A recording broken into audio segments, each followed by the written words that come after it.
I have a long history of working with the Chicano community, and it started in the early 90s when I was teaching at UC Santa Cruz, and I was at that time publishing poetry and working with different communities of poets that I encountered here locally, regionally, statewide, internationally. So while I was at UCSC, I worked with teaching. I worked with Francisco Alarcón and Elba Sánchez. And when I first started working with them, I was doing just a single sheet broadside.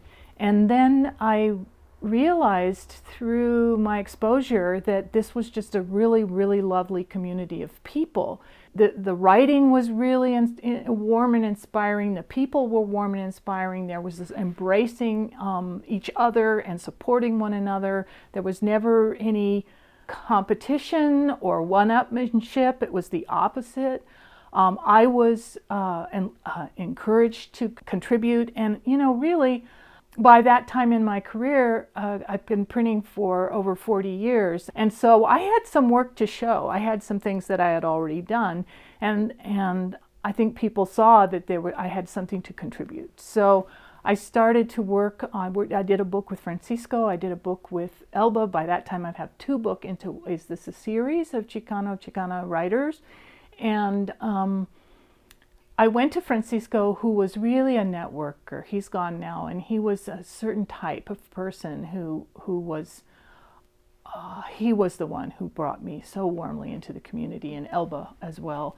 And I said, who should I do next? If I'm doing a series, who in the community might I work with next? And he said, well, you should work with Guillermo Gómez-Peña and Enrique Chagoya. They're in San Francisco. They want to do a book together. So I go in with my portfolio, and I open the portfolio, and I in the middle of the floor with everybody milling around, and they leafing through my books, and they're looking at one another, and they really did want to do a book together. And Francisco knew this, and they said, yeah, we need to do this. And so we started this project in 1993, and it took 5 years to complete. It's called the Codex Espangliensis.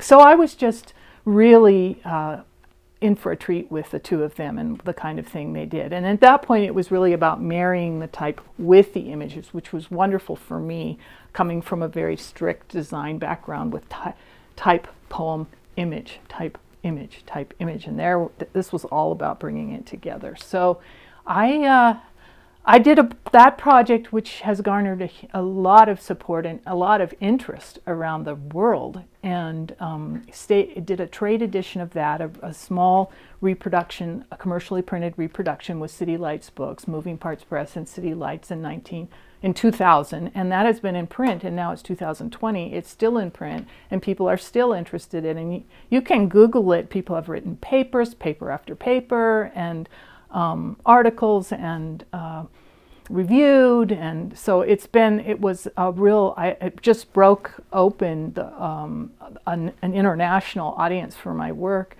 And I then, after that was done and it had such a huge response, what comes next when you do something that's so successful like that?